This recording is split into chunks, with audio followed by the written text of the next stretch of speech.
محترمو تاسو د پرویز خټک دا خبرې واورئ د دې نه پس د بیا ستاسو سره یو څو خبرې کوو. ځکه مو ورته ورکوي دوی تاسو جنت لاره ښیلې ده دا خدای دپاره دې دوکې وکړم راځئ دا مولانا فضل الرحمن چې څومره زه پېژنم هغه پلار هم نه پېژني هغه عمره غلط او بل شته دی نه. محترمو تاسو د پرویز خټک دا خبرې واورېدلي دا وایي چې مولانا فضل الرحمن صاحب چې زه څومره ښه پېژنم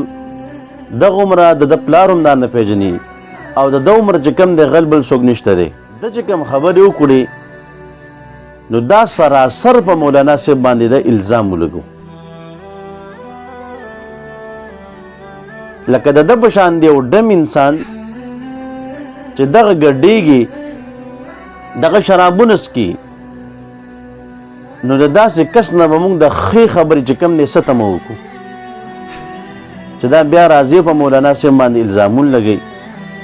چې د مولانا مقدار کې غل بل څوک نشته دی نو 15 کاله خو تاسو صوبایي حکومت هم چې کوم دی وچلو او اوس تا په ټول پاکستان کې چې کوم دی حکومت دی نو نرشه که نه مولانا فضل الرحمن صاحب ونیسه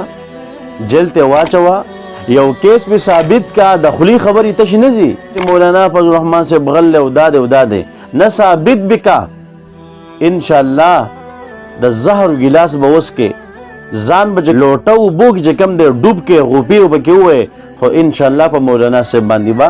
کرپشن ثابت نه کې په مولانا فضل الرحمن صاحب باندې بغلا ثابت نه کې او نه د اوسه پورته ثابت کړي ده او نه به انشاءالله آینده ثابت کوي. دا خو مولانا صاحب دی الحمدلله چې دنیا ته معلومه شوه چې په هغې کې غلا په هغې کې دوکه په هغې کې فراډ نشته دی او که پکې وې نن به مولانا صاحب چې کوم دی داسې په ډاډه زړه باندې په میدان کې ولاړ نه وی. نو الله رب عزت دې مونږ د داسې الزامونو او د دروغو نه وساتي. وما علینا الا البلاغ.